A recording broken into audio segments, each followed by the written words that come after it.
Hello and welcome back to Valhalla. In the last episode, we tackled day 2 of the prologue, and in today's episode, we'll be tackling day 3, which is the final day of the prologue. So let's get right into it. Good evening. You look kind of bummed, boss. Starting tomorrow, there will be no more corgis in our bar. Why wouldn't I be sad? Maybe because starting tomorrow, there will be no more corgis at the bar? I wonder if the Shiba Appreciation Society might be interested in booking us. One problem at a time, boss. Wait, I know someone from the Pomeranian Development Institute. One problem at a time. Still, you've been tense ever since Friday. Are you worried about Gil or something? Trust me, of all my worries, Gil is the least of them. Put on some music and enjoy the day, won't you? Right. And the jukebox is all set up, so let's get right into it. Time to mix drinks and change lives, and change the channel to the news as always. Bartender, we meet again. Oh, Miss Betty. Hello. And Mr. Corgi Lover. Call me Deal. Deal. Deal? Deal. Wipe that satisfied look off your faces, you two. What can I serve you today? I'll have a beer. I'm not the designated driver today, so give me a Fringe Weaver. Alright, coming right up. 1 Fringe Weaver. 1 aldehyde and 9 chromatrine. Age it, mix it. And then 1 beer. 1 aldehyde, 2 Brunson extract, 1 Planner Delta, 2 Planner Guide, and 4 chromatrine. Mix it. Serve it up. Here. Thanks. Thank you. You seem distracted. Has serving so many dogs finally gotten to you? No. Well, yeah, but it's not that.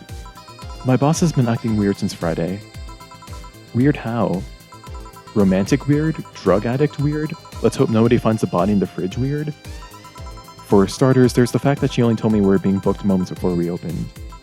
Plus, she seems completely distracted or lost in her thoughts. Like you. Worse. Oh. She's not being herself, and that makes me wonder if something's going on. Like what? Do you run a human trafficking ring in the basement? No, we don't have a license for that. Oh, well, thinking about it too much is not part of my job. Can I ask you something about your job? Sure. I've always been curious. What does the BTC need in their bartenders? What do you need to study? They train you from scratch, so you don't have to study anything beforehand. What does the training involve? It's a lot of etiquette and regulation work. Most of our time, though, is actually spent in simulations. Simulations? Different scenarios involving different chemical hazards, that sort of thing. They want you to be able to respond to every possible situation that might come up involving our ingredients. I mean, the chances for failure are really slim, but it's better to not take those chances. I see. I'll be back with you guys in a bit. I must attend to the other clients. Dogs. That. Oh, sure. They're chasing me, man. Who? The cabbages, man. The goddamn cabbages. They're everywhere. They're out for my rump. Never mind. Can I get you anything to calm down? A big blue fairy would be nice. Okay, then. A big blue fairy. 8 aldehyde. 2 flanner... actually, 2 flanner guide. And let's give him a bunch of chromatrine. He needs to chill. Age it, mix it. Here. Thanks, very nice of you. Something the matter? Nothing a drink can't solve. Not sure about that, but it's hardly my job to preach sobriety. What do you want? Give me a gut punch. Okay. Gut punch. 5 Brunson extracts. 1 Flanner guide. And let's just give them all a bunch of chromatrine. Age it, mix it. Here you are. Thanks. Hey, you ever felt guilty for being born the wrong race? The what now? I've just been hearing so much about how we're racist. I'm wondering, are you racist? Not really. Do you feel like other corgis might be? Definitely. I mean, then why worry? It's not like they're calling you racist. You shouldn't take generalizations personally. You might be right. Man, you should have seen the cutie I saw yesterday on the way home. She looked like a cat groomer. She was wearing a mini dress and had this prosthetic eye. Oh, that's Stella. I thought you were against people using prosthetics. I'm not against cute, though. Besides, I'm not against prosthetics, I'm only against enhancements. I don't see a difference between the two. Alright, let me put it this way. If you lost an arm and replaced it with a mechanical arm that does exactly what the older one did, I'm okay with it. But if you lost your arm and replaced it with a gun-loaded super arm from hell, that's something I'm not okay with. Even worse is if you decide to replace your arm because of fashion or whim or to get better at some sport. That's completely not cool. That's the difference between a prosthetic and an enhancement. Replacement versus... enhancement. I'm of similar opinion about Lylum replacing their factory parts for kicks. If you think that's going to be an easy way of getting better at something, you're in for a bad surprise. Well, I can see why you think that, but what suggested to you that what she had was an enhancement?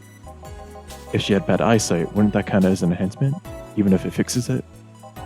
How does reparative work factor into your ideologies? They might be enhancements, but they also replace something faulty. Well, damn it, stop making sense, you piece of scrap. You're weakening my resolve.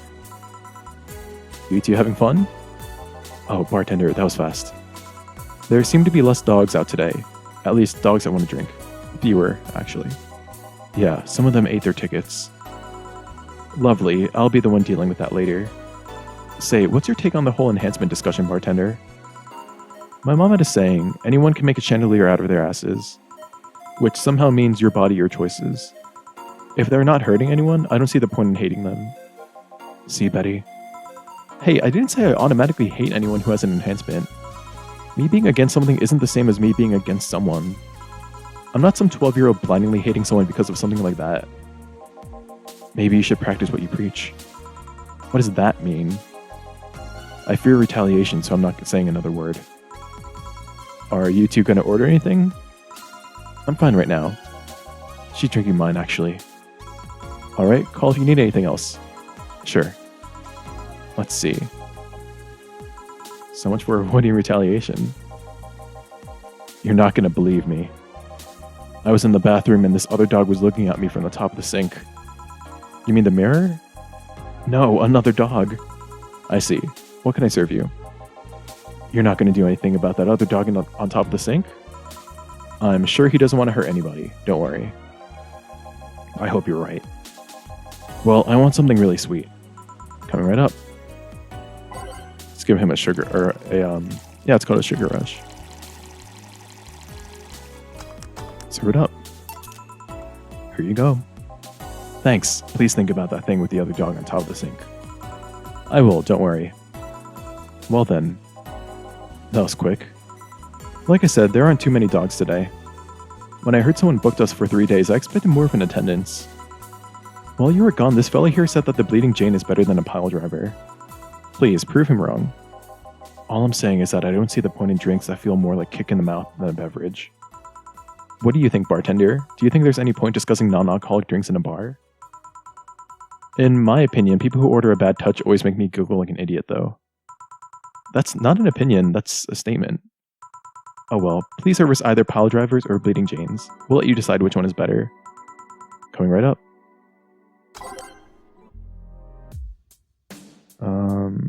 Whoops, okay. So pile drivers or Bleeding Janes? Let's go Bleeding Janes. Which is 1 Bronson extract, 3 Potter Delta, 3 Flanner Guide, blended.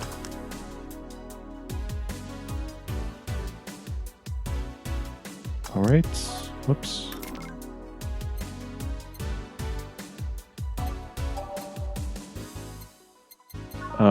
One Brunson extract, 3 Potter Delta, 3 Flanner Guide, blended. Say the name of this drink 3 times in the front of a mirror and you look like a fool. Alright, let's serve it up. Here. Yes. Yeah, take his side, see if I care.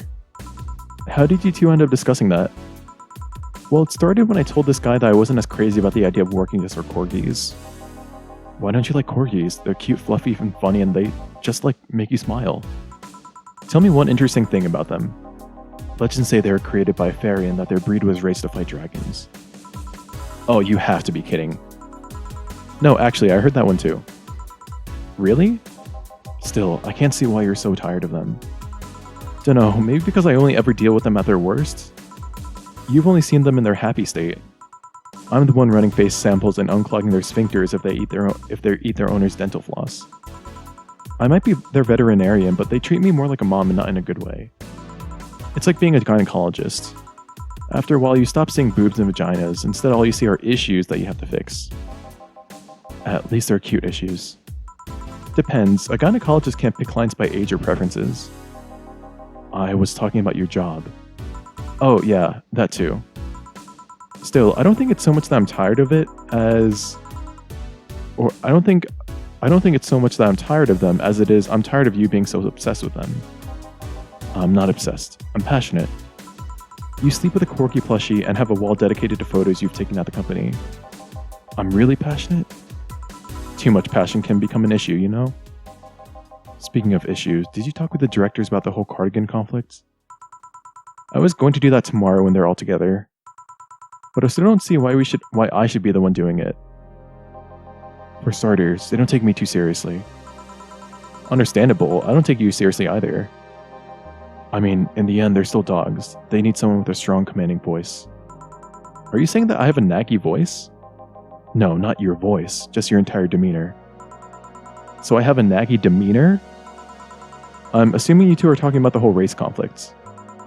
Yeah, this is hurting them more than they think. The company might actually collapse at this rate. Which is terrible because a couple of these dogs' family are dependent on their paychecks. Change the song. Doesn't that count as unethical and unusual treatment of animals? It's a bit of a legal gray area. The dogs are doing it willingly after all. And even if they weren't doing it willingly, the dogs aren't actually being mistreated or exploited. In fact, the company's pretty relaxed. Speaking of relaxed, how's Jurgen doing? He's fine, still complaining about his back, still unwilling to take his medicine. He says he's not that weak. Who's this Jurgen guy? My guardian. I passed the test years ago, but I couldn't leave him. That's actually commonplace, isn't it? Lylan being unable to leave their guardians because they feel too much like family. Now, to be fair, people get attached to many things. Some even get obsessed with inanimate objects. My grandpa loves his car more than any of his sons. The one whose will left all his earthly possessions to his car, right? Yeah, that one. How do you become a Lylan's guardian? You fill a form at the Artificial Intelligence Council. Then they do a background check. If they deem you useful, they'll give you authorization. You're given a week's notice before they give you all the data about the Lylan you'll be taking care of. You'll have to watch over it until it can pass 3 different personality tests. If the Lylan wants to stay with you after that, that's your problem. So it's like adoption and the lottery all rolled into one. They do that to diversify the possible outcomes. 2 Lylan can be of the same model, but they'll grow differently depending on their guardians. What if something happens to the guardian? A new guardian can appeal to the council stating they're more fit to the position than the original. This happens when a guardian has become unavailable in some way, or because you can back up claims with neglect or maltreatment. You spit out all the information like it's hard-coded in you. I worked in that department for some time before coming to the STC. It's almost a reflex. Are you interested in becoming a guardian bartender? I don't know, I'm just a nerd when it comes to AI in general. The money they give for it is not that great though. I see. Well, time to check on the dogs.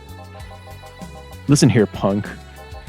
Sorry, I didn't mean to call you a punk. It's just... I was chasing my tail and now I'm too hyper to control myself. Sorry. Just give me anything. Alright. I wonder if there's something that we can calm him down with. Yeah, let's do a crevice spike. 2 powder delta, 4 flanner guide, and let's give him a bunch of karma training.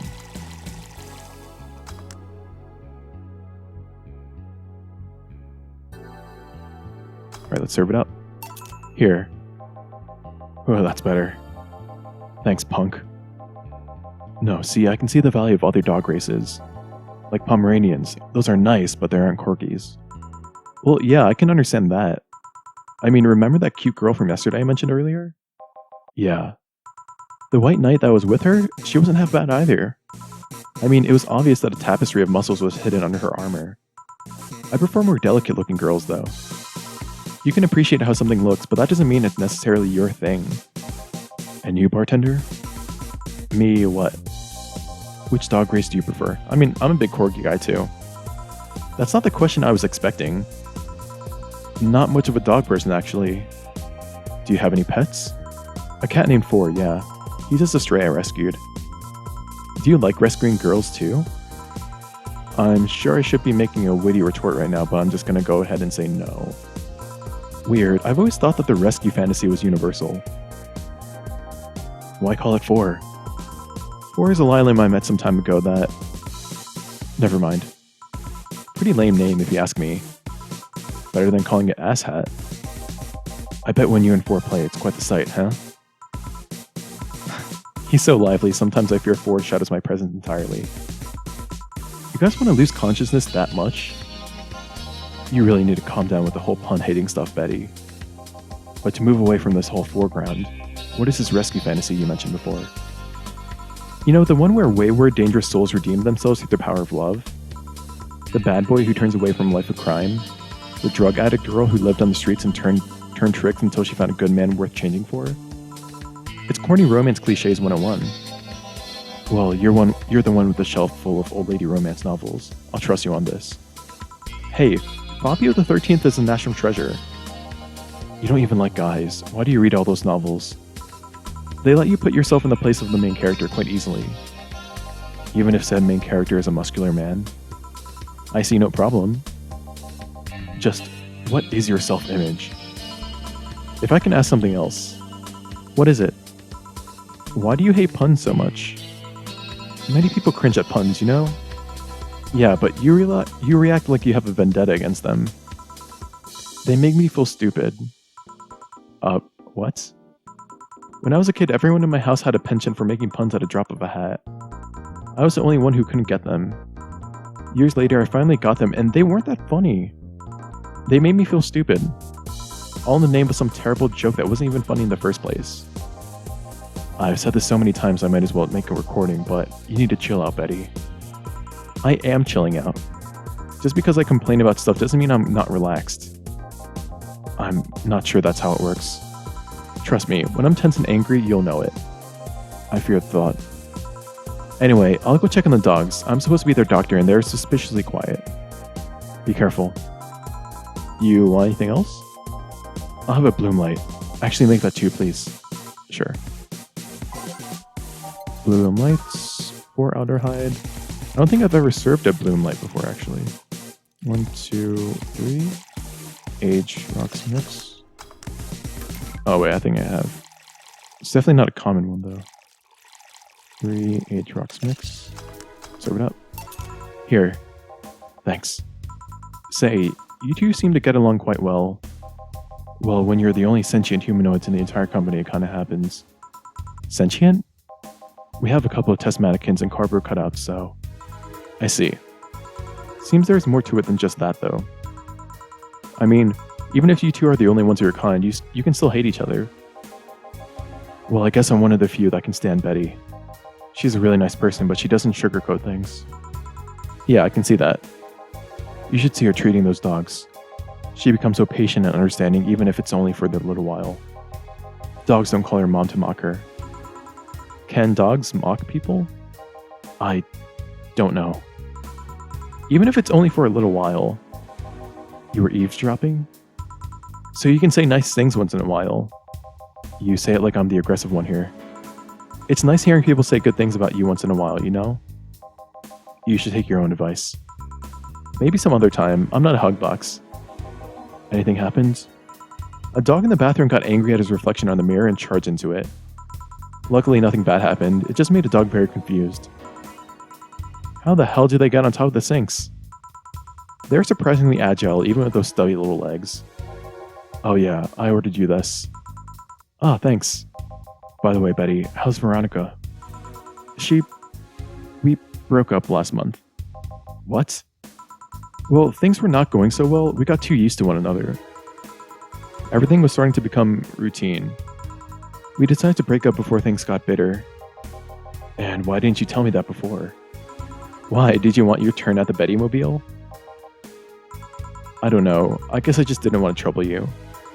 And after a while, it stopped feeling like it was something relevant to say. God, please don't do that again. Try trusting me. Yeah, you're right.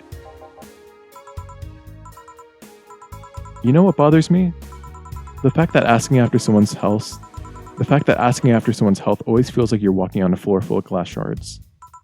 There's always this chance that the other person is not okay or even dead. And what started as a legitimately fun moment can go sour. Yeah, you're right. Sorry for not trusting you, you old piece of scrap. Don't worry, I understand why you did it. Hey, now that I think about it, you sure hang out with us a lot, bartender. Well, dogs can only be so interesting, and besides, there haven't been as many dogs today. Is my presence unwanted? Not at all, especially since you're the one bringing the booze. You're like those cab drivers that like to chat all the way, but you smell better than most of them. Thank you. Funny thing is that we're unofficially associated with the local taxi line. They're the ones that send drunkards to their homes. You seem to really, really like talking to clients. Like it's the best part of your job or something. It kinda is. I used to sit around in crowded places like malls or bars and think to myself, each and every person here has a story. It's a humbling experience. Oh, sorry, I don't know why the music took a while. Everyone has dreams, fears, and loved ones. If you dig deep enough, you'll realize that the gap between two random people isn't as big as you think it is. In fact, it's quite small. And in this job, you get to hear all sorts of stories. Some people just blurt it all out, some do it while drunk. To know that no matter how similar they might seem at first glance, no two people are alike, it's fascinating. You could be a powerful information broker with all that knowledge. Nah, I'm not interested. I like to see myself more as a friendly ear rather than someone you need to be wary of. I guess there are still decent folks out there. I'm not decent. You're critically obsessed with dogs. I'll go check if there's any other dogs who want something. Sure. Go ahead. Quick, a beer. Okay. Beer, it's 1 aldehyde, 2 Brunson extracts, 1 powder delta, 2 flanagide, 4 chromatrine, mixed. Here. Thanks. Now, boom. Why did you break the glass? I made breakfast. Get it? Because you made the drink fast and I broke it. And go. Tough crowd. Suddenly I understand the hate for puns. Hey, Bat Render. Yeah? Your job has a funny name. You don't say. How is she already drunk? She drank way less than she did last night. Yeah, but she drank a bottle before coming here. Why? I wish I knew. It's an example of her alcoholic tolerance, though. Broad Denter, I want to make a toast to my good friend the robot here. Probably the only person, robot thing, that can stand my yapping for more than half an hour. Without him, my job would be 5 times more boring and my life 2 times more meaningless. Cheers. You're not holding a drink. Then give me one, Ben Trader. Isn't that your job? I need a beer, a big one. Alright. Serving up a lot of beers today. 4, 2, 4, 8. Alright, cheers. I said cheers. Cheers. Cheers. Good. Grumpy went sober and his sweetheart went drunk. It seems like she's been this since her university years. You make it sound like those were a decade ago. I can understand liking the taste of alcohol, but what's so good about getting drunk? First of all, I'm not drunk. You're too happy. I'm a happy person when drunk. Anyway, it's something you just can't explain. You just like it. Your body needs it and it craves it. That's called being an alcoholic. I prefer the term alcohol enthusiast. Anyway, humans actively look for things that make them feel lightheaded. Why else would they leave some poison and potentially poisonous foods like that weird balloonfish thing? Why would they eat spicy food or drink fermented milk? Seriously, how crazy does someone need to be to say, hey, let's eat this and see what happens? Worse yet, they've even found medicine among all that junk. The one that invented penicillin was probably the worst of them all. Fair enough. But see, that's proof you're drunk. If you were sober, you would just say, hell if I know. Silly robot. Now that I think about it, what kind of robot are you? Lylem. Lylem always sound too feminine. Okay then, what manner of piece of scrap are you? You don't know? Never cared, but now I'm curious. Oh well, you won't remember it tomorrow. I'm a DT-01D, a social development robot. Is that like the DFC-72s? No, DFC-72s are designed to be as physically human as possible in order to blend in with humans better. My line is more tailored for resilience. We are more work Lylem. Why must you be cursed to only one destiny from the moment you're born? You can do whatever you want, silly robot. Follow your dreams. I know, I'm already doing it. Being created or hardwired for one duty only means you're more adept at certain things. Giving robots freedom of choice, that's the whole purpose of the ADN law. Yeah, but you say you're resilient, but you don't look the part. True, I never upgraded my muscles, but I can stand up at 200 degrees Celsius without breaking a sweat. Lylem can sweat? Cooling agents, yes. No matter, you're still special to me no matter what kind of robot you are. Lylem. No matter what piece of shit you are.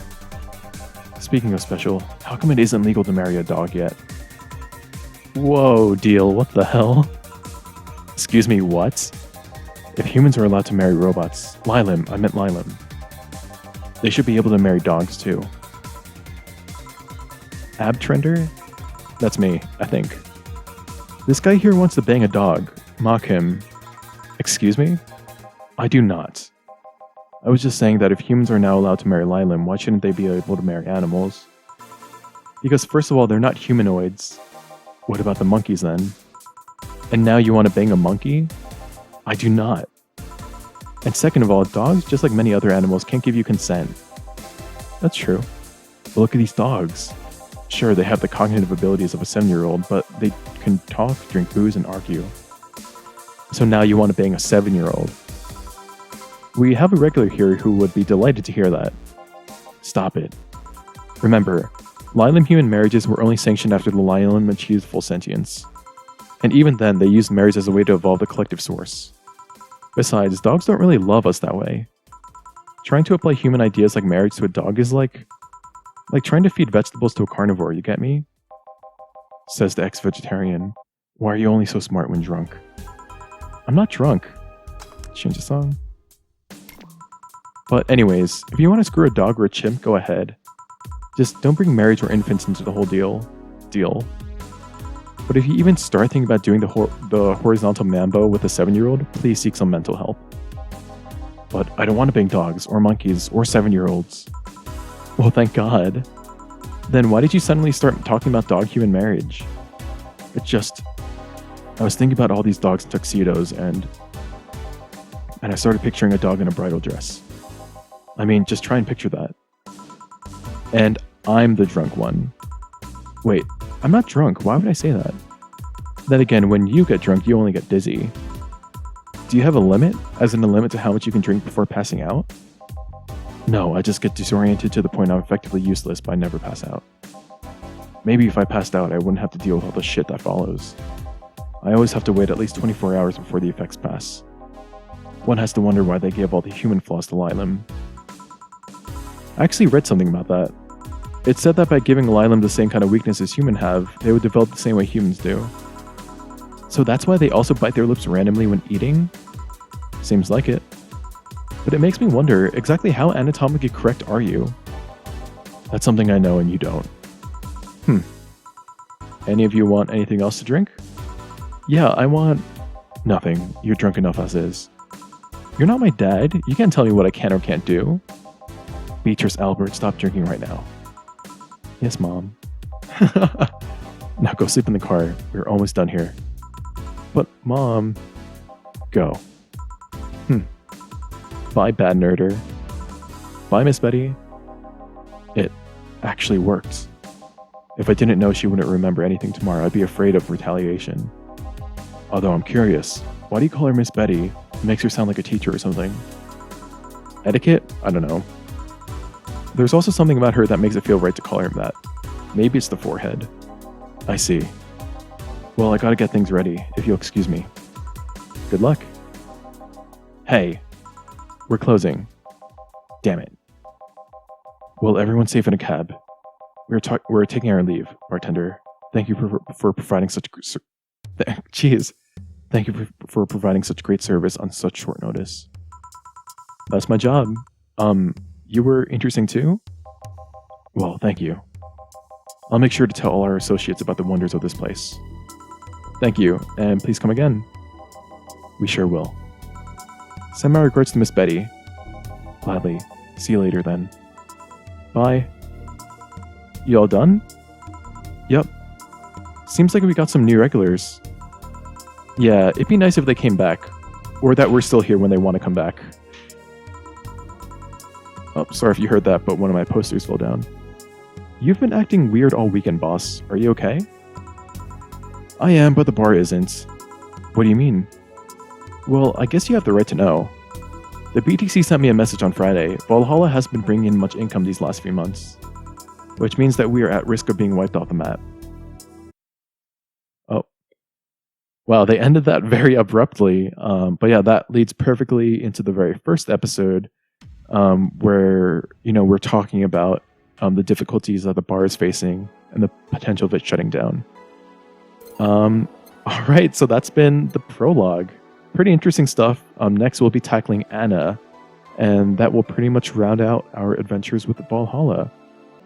And in the next episode, we'll be playing through the Anna section, and we'll see what that's like. So until then, thanks so much for watching, and I'll see you then.